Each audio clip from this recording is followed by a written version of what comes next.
30 al 20. Deuteronomio 30, del 15 al 20. Muy alto.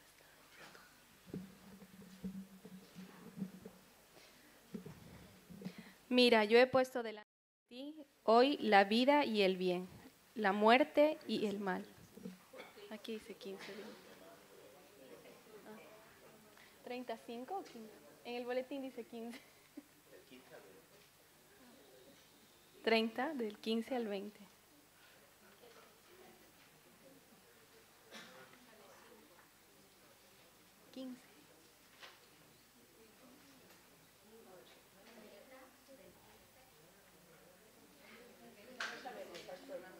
Bueno, los que tienen... Espera. Bueno, hasta que se arregle eso, bueno, todos los que tienen la Biblia. ¿Quiénes tienen Biblia en la mano? Versión 95. Muy bien. Listo, entonces, los que no tienen Biblia al costado, por favor, compártanla con el que está al costado, con los cristianos que están al lado. Versión 95, creo. 30. Bueno, yo tengo la versión del pastor, la versión 95. Reina Valera es 95. Bueno, comenzamos. Deuteronomio 30, del 15 al 20. Mira, yo he puesto delante de ti hoy la vida y el bien, la muerte y el mal. Porque yo te mando hoy que ames a Jehová tu Dios, que andes en sus caminos y guardes sus mandamientos, sus estatutos y sus decretos, para que vivas y seas multiplicado, y Jehová tu Dios te bendiga en la tierra a la cual entras para tomar posesión de ella. Mas si tu corazón se apartare y no oyeres y te dejares extraviar, y te inclinares a dioses ajenos y les sirvieres,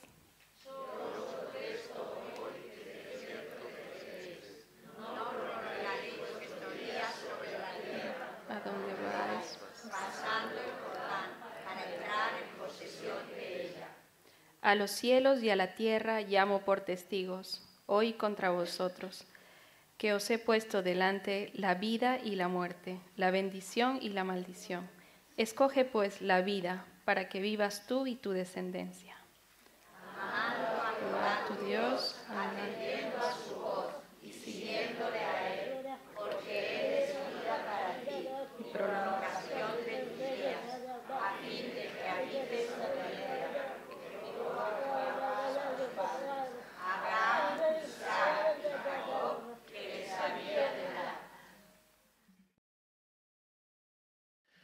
Amado Padre Celestial, Dios Todopoderoso y bendito, te queremos dar gracias, Señor, porque nos das la capacidad, por ejemplo, para poder discernir, Padre, para poder también elegir entre el bien y el mal, Señor. Te damos gracias porque muchas veces tu Espíritu Santo nos ha librado de tomar malas decisiones en nuestras vidas y nos ha advertido de no tomar la decisión que íbamos a caer, íbamos a errar, y te damos gracias por eso, Señor. Te damos gracias porque nos das más días de vida, Señor, porque gracias a esas decisiones buenas que hemos tomado, seguimos vivos, Señor, y en bendición tuya. Te damos gracias, Señor, por tu presencia en todo momento, Señor, y te damos gracias por todas las bendiciones que nos has dado. Gracias, Padre, y te bendecimos, Señor, y te damos el día de hoy, Señor, en tu presencia y a tu honor, y gracias, Padre, en el nombre de Cristo Jesús. Amén.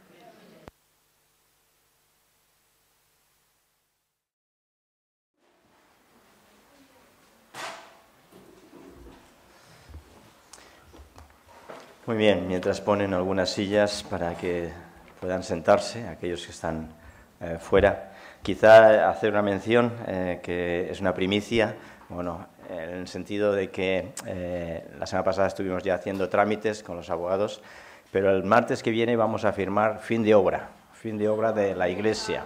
Así que ya vamos a ir al notario para firmar la Constitución en un sentido de la fin de obra de la Iglesia, y eso ya nos permitirá pues avanzar mucho más en los trámites de petición de actividades, del permiso de actividades y demás.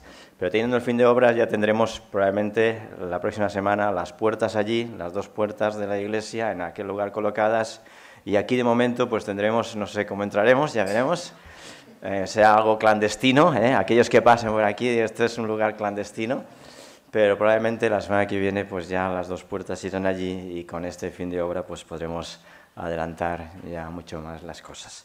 Damos gracias a Dios por ello, porque ha sido también, nos está haciendo un esfuerzo de parte de muchos que están colaborando para hacer el trabajo de traslado y demás.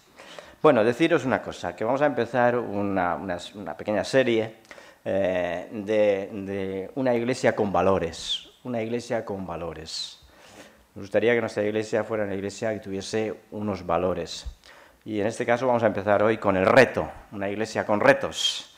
Hablaremos luego de una iglesia con control, una iglesia de valor, una iglesia de pertenencia, una iglesia de crecimiento, una iglesia de contribución. Pero hoy empezamos con este hecho, que nuestra iglesia sea una iglesia de retos. Y bien, estamos leyendo este apartado de Moisés. Moisés termina su discurso con un reto, ni más ni menos. En el capítulo 30 de Deuteronomio que estábamos leyendo, termina el discurso con un reto final que se encuentra en los versículos del 15 al 19 que hemos comentado. Elige tú entre el bien y el mal. Puedes elegir la vida o la muerte, les plantea. Y hay tres indicaciones para que pudiesen poseer la vida, que pudiesen poseer la tierra prometida. Está en el versículo 20 del capítulo 30. Se nos dice estas tres indicaciones. Dice, escoge pues la vida para que vivas tú y tu descendencia, primeramente amando a Jehová. En segundo lugar, atendiendo, es decir, obedeciendo, atendiendo su voz, obedeciendo al Señor. Y luego siguiéndole a Él, siguiendo a Jehová. Solo así se garantiza la vida por muchos años. Dice, pues Él es tu vida, así como la prolongación de tus días, a fin de que habites sobre la tierra que juró a Jehová, a tus padres, Abraham, Isaac, Jacob, que les había de dar. Esa es la promesa, amar a Jehová, obedecer a Jehová y seguir a Jehová. ¿Cómo sabemos que amamos al Señor? ¿Cómo sabemos que amamos al Señor? Bueno, últimamente, ya hace mucho tiempo estamos haciendo un boletín, ¿no? Un boletín que ponemos un trocito, un pequeño, donde se puede hacer alguna anotación sobre el mensaje que estamos teniendo, tanto por la mañana como por la tarde. Entonces yo os pediría que hoy hicierais un ejercicio sencillo, pero que habría que pensar un poquito. Hacer una lista de 10 cosas. Aprovechad ese espacio que tenéis, cortito, pequeño, para hacer una lista de 10 motivos, 10 evidencias concretas de cómo amamos al Señor. ¿Cómo demostrarías a alguien? ¿Cómo le dirías a alguien, amo a Dios? ¿Por qué? Pues por eso, porque estaría dispuesto a, o hago tal cosa, o me gustaría, o soy de esta forma. Estoy dispuesto a amar al Señor. ¿Por qué? 10 motivos por los cuales tú creas, evidencias concretas por las cuales amas a Dios. Los versículos siguientes, el capítulo 31, podéis hacer este ejercicio mientras, aunque no escuchéis, podéis seguir pensando en esos 10 motivos, no importa. Luego ya escucharéis el mensaje en internet si lo queréis seguir. En el capítulo 31 encontramos la última sección de Deuteronomio y la podríamos titular, esta última sección que va desde el capítulo 31 hasta el final del libro, y la podríamos titular de Moisés a Josué, de Moisés a Josué. Y abarca, ya digo, estos capítulos del 31 al 34. También en medio encontramos el capítulo 32 y 33, que son capítulos poéticos. Encontramos una canción de Moisés, y son unos capítulos llenos de poesía, una verdadera poesía. El tema general de estos capítulos es el cambio de mando, es el cambio de autoridad, de manos de Moisés a manos de Josué, de Moisés a Josué. Y a Josué como dirigente de Israel, como el líder de Israel. Comienza pues la sucesión en el capítulo 31. En los versículos del 1 al 8 dice: fue pues Moisés y le dirigió estas palabras a todo Israel y les dijo: yo ya tengo 120 años de edad y no puedo seguir sin entrar. Además de esto, Jehová me ha dicho: no pasarás este Jordán. Jehová tu Dios, Él pasará delante de ti, Él destruirá estas naciones delante de ti y las heredarás. Josué será el que pasará delante de ti, como Jehová ha dicho. Jehová hará con ellos como hizo con Sehón y con Or, reyes de los amorreos, y con su tierra a quienes destruyó. Los entregará Jehová delante de vosotros, y haréis con ellos conforme a todo lo que os ha mandado. Esforzaos, cobrad ánimo, no temáis ni tengáis miedo de ellos, porque Jehová tu Dios es el que va contigo. No te dejará ni te desamparará. Después llamó Moisés a Josué y le dijo en presencia de todo Israel. Comienza pues la transición. En el versículo 9 del capítulo 34 es cuando termina esta transición. En el capítulo 34 y versículo 9 podemos leer, se nos dice: Josué, hijo de Nun, estaba lleno del espíritu de sabiduría, porque Moisés había puesto sus manos sobre él, y los hijos de Israel lo obedecieron, haciendo como Jehová mandó a Moisés. Se inicia pues esa transición, que termina más adelante en el suceso del tiempo. Esta sucesión era importante para asegurar al pueblo su continuación y fortalecer ni más ni menos el propósito por el cual Dios había establecido aquel pueblo. Desde sus antepasados, como se nos dice, Abraham, Isaac y Jacob. Era ni más ni menos el formar una nación, el establecer una nación, el pueblo de Dios, el pueblo de Israel.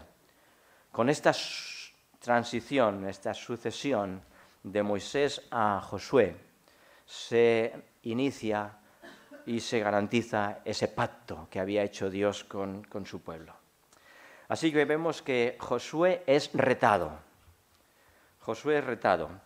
Por un lado, el líder, el nuevo dirigente de la nación, fue retado, fue comisionado primeramente por su predecesor Moisés.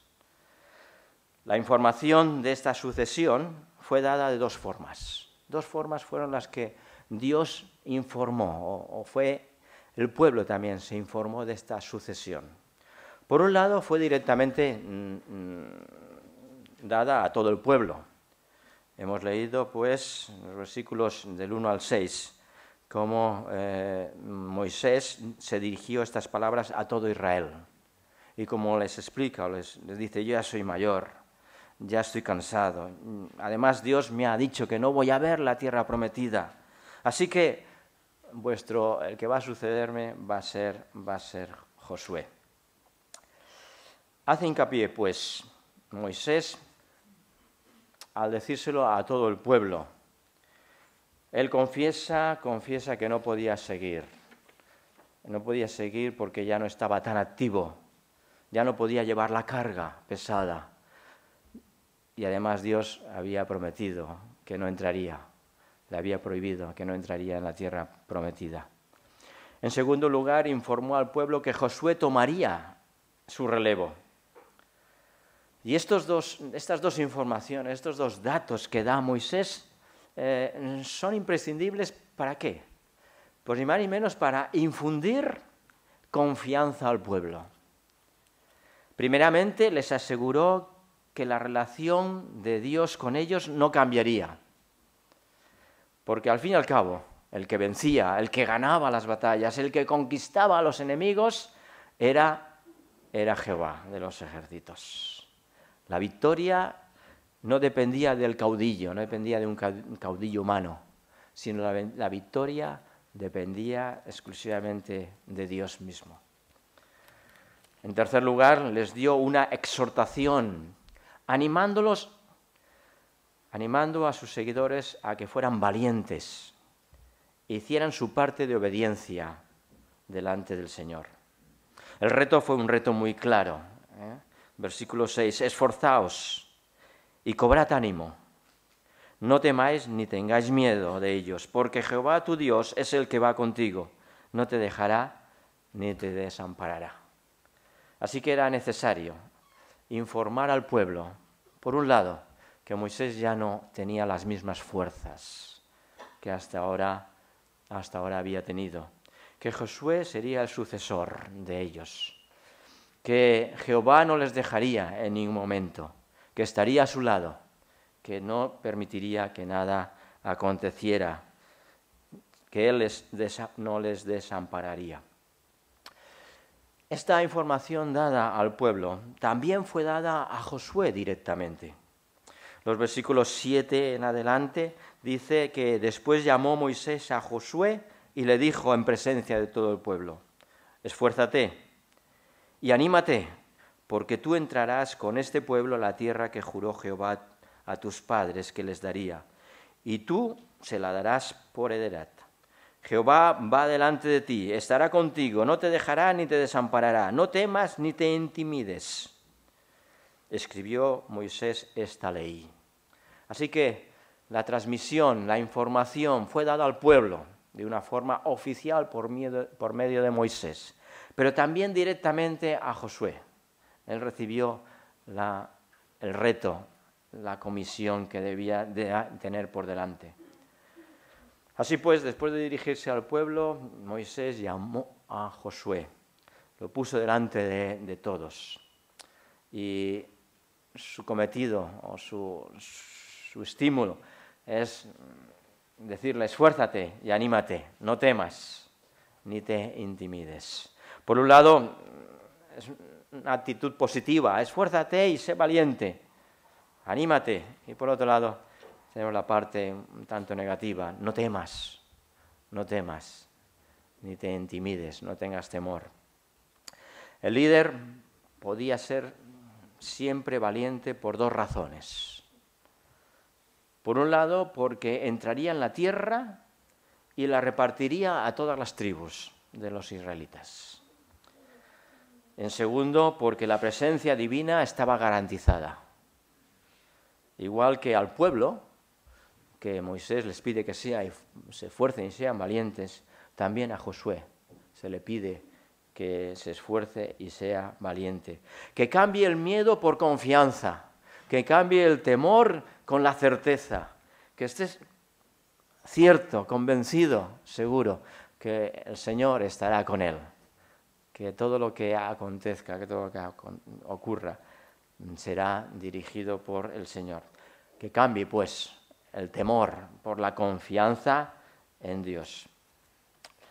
Seguidamente, los versículos que siguen, del 14 en adelante, podríamos mencionar, leemos el reto, cómo es retado Josué.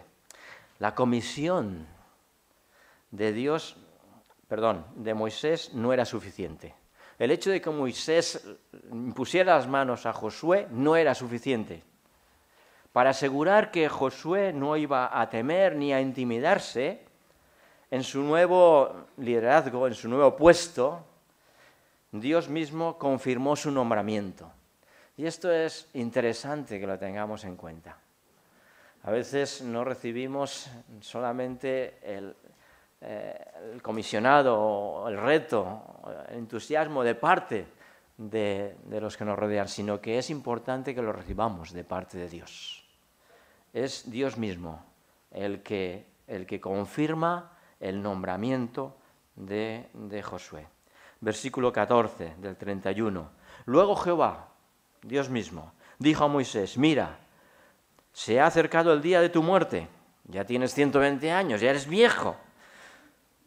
Tú no puedes entrar en la tierra prometida. Llama pues a Josué y esperad en el tabernáculo de reunión para que yo le dé mis órdenes. Fueron pues Moisés y Josué y esperaron en el tabernáculo de reunión. Y se apareció Jehová en el tabernáculo en la columna de nube, la cual se puso sobre la puerta del tabernáculo. Entonces dijo Jehová a Moisés: he aquí que vas a dormir con tus padres. Una forma sencilla de decir que te vas a morir. Vas a morir, a dormir con tus padres. Y este pueblo se levantará para prostituirse tras los dioses ajenos de la tierra donde va para vivir en medio de ella. Me dejará e invalidará el pacto que he concertado con él, pero aquel día se encenderá mi furor contra él y los abandonaré y esconderé de ellos mi rostro. Acontece ahora aquí una serie de advertencias de lo que iba a acontecer, de lo que iba a pasar. Moisés, no vas a estar. Y quiero que sepas que tu pueblo va a inclinarse, va a seguir a otros dioses. Pero aún así hay un llamado de parte de Dios. El Señor llamó a Moisés y a Josué para que se presentaran delante de él en la puerta del tabernáculo y para comunicarle directamente el nombramiento. No solamente era un nombramiento de hombre, sino era un nombramiento de parte de Dios. Y aquí encontramos la conversación con ellos. Jehová se dirigió primeramente a Moisés, informándole de la situación, de que el pueblo caería, el pueblo de Israel se apartaría después de su muerte. Sin lugar a duda, esto acontecería, comenzarían a practicar la idolatría de las otras naciones cercanas. Con esta conducta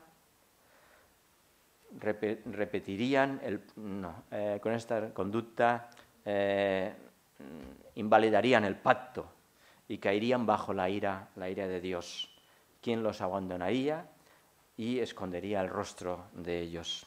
Acto seguido, Jehová le instruyó para que compusiera un cántico a Moisés. Yo no sé si Moisés era artista o cantador o no, pero desde luego que Dios le infundió un cántico a Moisés, que nos encontramos en los versículos siguientes. ¿Para qué? Para recordar a las generaciones venideras el pacto que habían quebrantado, que ocurriría, los versículos del 19 al 22. Y luego del 23 encontramos el reto para Josué. Dice, luego dio esta orden directa a Josué, hijo de Nun, esfuérzate y anímate, pues tú introducirás a los hijos de Israel en la tierra que les juré, y yo estaré contigo. Comenzó un reto impresionante para este nuevo líder. Parece que Josué necesitaba escuchar una y otra vez las palabras de anímate y esfuérzate. Es como si en una carrera, ¿no? En una carrera que emprendemos, necesitamos percibir como hay alguien que nos está animando a continuar, a seguir adelante. Y Josué necesitaba ese ánimo, ese estímulo de parte de Dios, de parte de Moisés. Probablemente él se sentía incapaz de asumir aquel mando tan importante de llevar al pueblo por delante, porque varias veces se le tuvo que exhortar a que se esforzara y tuviese ánimo. Capítulo 31:7, en capítulo 31:23, en Josué mismo, 1:6-7, por Jehová, y Josué 1:18 por el pueblo. Y es una carrera, y quisiera que la pudiésemos escenificar. La carrera de la vida, el reto de la vida. Necesitamos que hayan personas alrededor que nos estén ayudando, nos estén estimulando. Pensemos que Dios tiene un trabajo para nosotros, para cada uno de nosotros.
palabras, pero os acordaréis de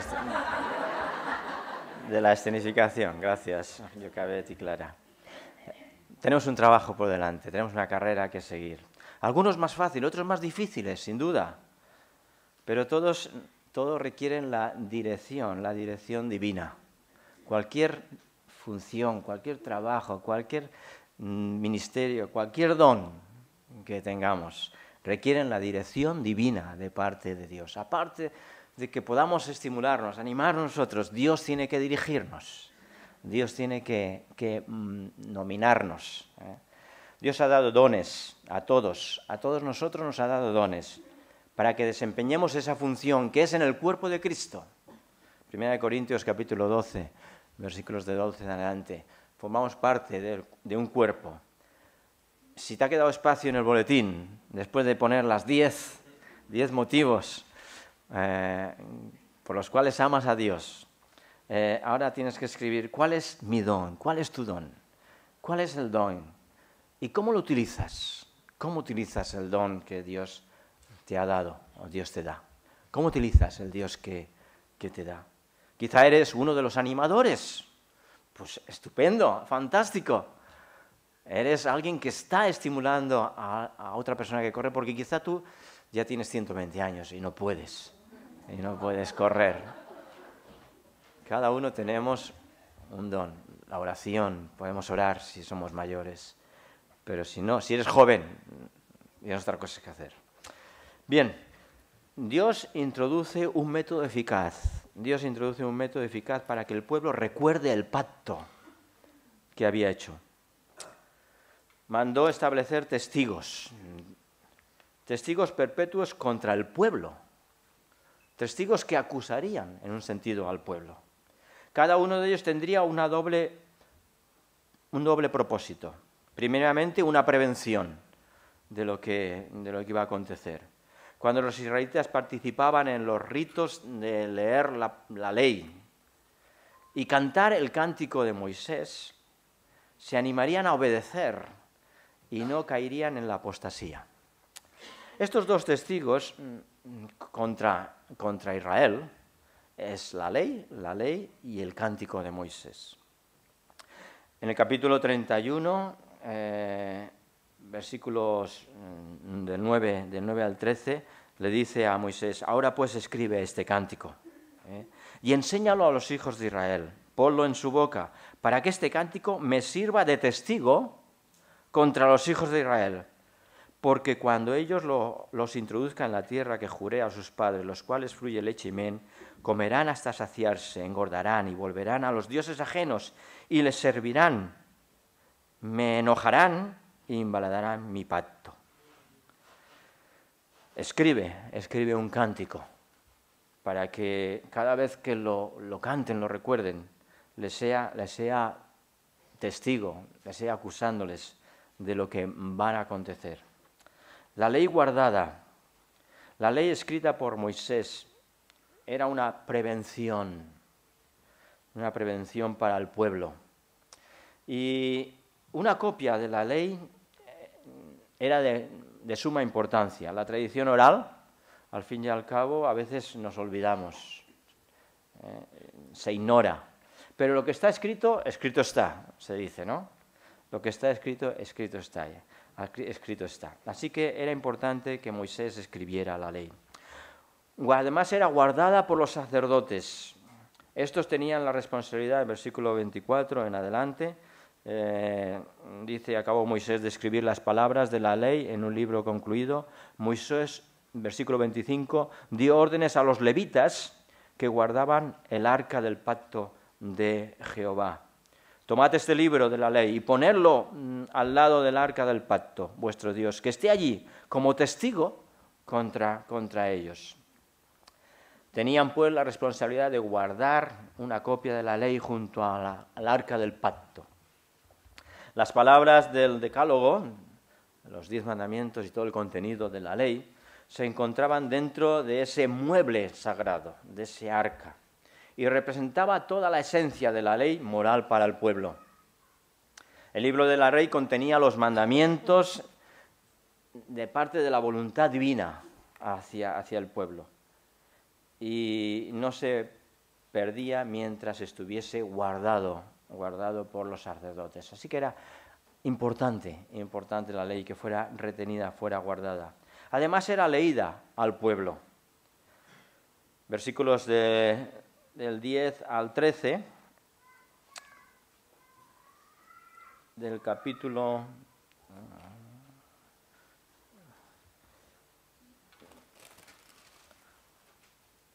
La ley no servía mucho si no se mantenía. La ley no servía si simplemente se mantenía como guardada en un museo, en ese arca, sino que tenía que ser leída al pueblo y escuchada. Una vez cada 7 años, se nos dice, durante la celebración de la Pascua de los Tabernáculos, el libro debía ser sacado y leído ante toda la congregación de Israel. De esta forma, cada niño, en su niñez, podía escuchar 2 veces el contenido de la ley que estaba guardada en el tabernáculo. Se nos menciona en el capítulo 10, versículo 13, ahora he perdido el capítulo, en el versículo 10, versículo 13, pero 31, sí, exacto, así es, 31, dice, cada 7 días al llegar al año de la remisión de la fiesta se sacaba y se leía la ley. La lectura en público era importante, era trascendente. La encontramos importante en el hecho del avivamiento, cuando Jeremías, cuando encuentran los rollos de la ley y Nehemías lee la ley. Y cómo hay ese avivamiento espiritual en el pueblo cuando la ley es leída en público. Qué bueno es que nosotros también, al empezar el culto, leemos la palabra todos unidos, todos juntos. El cántico entonado por Moisés era el segundo testigo. La ley era un testigo que acusaba y era de prevención hacia el pueblo. Pero por otro lado, el cántico que Dios, que Jehová, pues influyó en Moisés, era un cántico que también les acusaba. Todos sabemos que la música es eficaz. La música es eficaz para reforzar la enseñanza. Yo sé, las tablas de la 10, las tablas de los 10 de multiplicar, porque las sabía cantando. Ta, ta, ta, ta, ta, ya no me acuerdo. 2 por 2, ta, ta, ta, ta, ta, ta, ta, ta, ta. Pues es importante la música, porque es una forma de aprendernos la enseñanza. Una vez aprendido el cántico, jamás se nos olvida. Una vez que viene a nuestra memoria, lo retenemos. Y el cántico fue compuesto como testigo contra Israel cuando cayera en la desobediencia que iba a acontecer. Jehová lo sabía y le advertía. Debía escribirse y enseñarse a todos los israelitas. Se nos menciona en el capítulo 31, versículos 19. Ahora pues escribe este canto y enséñalo a los hijos de Israel. Ponlo en su boca para que este cántico me sirva de testigo contra los hijos de Israel. Y debían de enseñárselo a los niños y aprenderlo de memoria. Los padres tenían la responsabilidad de enseñar a sus hijos de generación en generación ese cántico, ese mensaje. El cántico que encontramos en el capítulo 32, el cántico de Moisés, es una joya literaria, de verdad, hebrea, es una joya literaria. Se divide en 3 partes, 3 secciones. Una, la introducción. Primeramente, enfoca el carácter divino de Dios. El Dios de Israel era fiel, verdad, absolutamente justo, una obra perfecta, rectitud, ninguna iniquidad, justo y recto. En contraste con su pueblo que era corrupto, manchado, torcido, perverso, loco e ignorante. Esto lo podemos ir leyendo en el cántico, Qué disparidad más grande entre el padre e hijos, el versículo 6. Todos reconocen que los hijos deben parecerse a su progenitor, pero era todo lo contrario con la relación entre Dios y su pueblo. El cuerpo del cántico, versículos del 7 al 33. Lo primero que Israel debía hacer era acordarse. Esta es la última vez en que encontramos esta exhortación en este libro. Debían traer a la memoria 3 cosas importantes. Su elección por Jehová para ser su porción y heredad. La segunda, el éxodo de Egipto, la salida de Egipto. Cómo fue fiel Jehová cuidándoles por todo el desierto. Y la tercera, la entrega de la tierra prometida al pueblo de Dios, versículos del 13 al 14. Si se olvidaban de estos hechos, estarían expuestos a la tentación de buscar a otros dioses, otras alternativas. La segunda sección principal las abarca del versículo 15 al 18, en los cuales Jehová acusa a Israel de apostasía. Se olvidaron de quiénes eran y qué había hecho Dios con ellos. En los versículos del 19 en adelante encontramos la relación divina a la rebeldía de su pueblo. El castigo general se desgloba en los versículos del 19 también. Jehová se llenaría de ira, escondería su rostro delante de ellos, los movería a celos. La disciplina específica se halla en los versículos 23 al 27. Los últimos textos son del 28 al 33 y pintan a un Dios razonando con Israel y procurando forzar a la nación a entrar en razón. Los acusa de ser un pueblo insensato. ¿Cómo hubieran podido llegar a ocupar la tierra derrotando a sus enemigos si su Dios no les hubiera dado la victoria? No hay otra explicación adecuada. Lo que los dioses falsos ofrecen es amargura y maldición, no bendición. ¿Por qué debían seguirles? Si leéis el capítulo 32 encontraréis este cántico con todos estos detalles. La conclusión. Igual que en la introducción, el mensaje principal de la conclusión es que Dios es justo. Su justicia se manifiesta en 2 formas. Al castigar a sus enemigos que dañaron a su pueblo. Esta es la venganza y una retribución justa. Ninguno que hace mal a su pueblo queda impune. Por otro lado, es justo en juzgar a los suyos, aunque a veces los tiene que sacar de apuros. Él los ama y se arrepiente cuando su pueblo se convierte a Él. Es un cántico muy hermoso, pero imaginaros que lo tenían que saber, aprender y cantar de memoria. Y iban recordando los beneficios de Dios, cómo Dios les había cuidado en el desierto, cómo los había sacado de la tierra de Egipto, cómo los había liberado de sus enemigos. Pero les advierte de que debían de amar, obedecer y seguir a Dios. ¿Cuál es el reto? ¿Cuál es el reto que Dios pone delante de ti en esta mañana? Quizá tenemos que tener también constantemente una especie de lucecita o que nos va advirtiendo, cada día, cuidado, recuerda. Dios pone un reto delante de nosotros, de cada uno en particular. Dios pone un reto delante de ti en el día de hoy. Dios pone un reto también, como iglesia nos pone un reto importante, como congregación, como pueblo de Dios. Tenemos un reto que Él pone delante de nosotros. Y este puede ser uno de nuestros valores como iglesia. Tener retos que podamos llegar a la meta. Nos va a costar, es un esfuerzo de relevos, diría yo, de relevos. Le pasamos el testigo a otro, pero mientras estamos corriendo, estamos esforzándonos para llegar a darle el testigo a otro, para que pueda continuar. Dios tiene, pues, un propósito para nuestras vidas y un reto muy importante para ti y para nuestra iglesia. Que Él nos bendiga. Amén.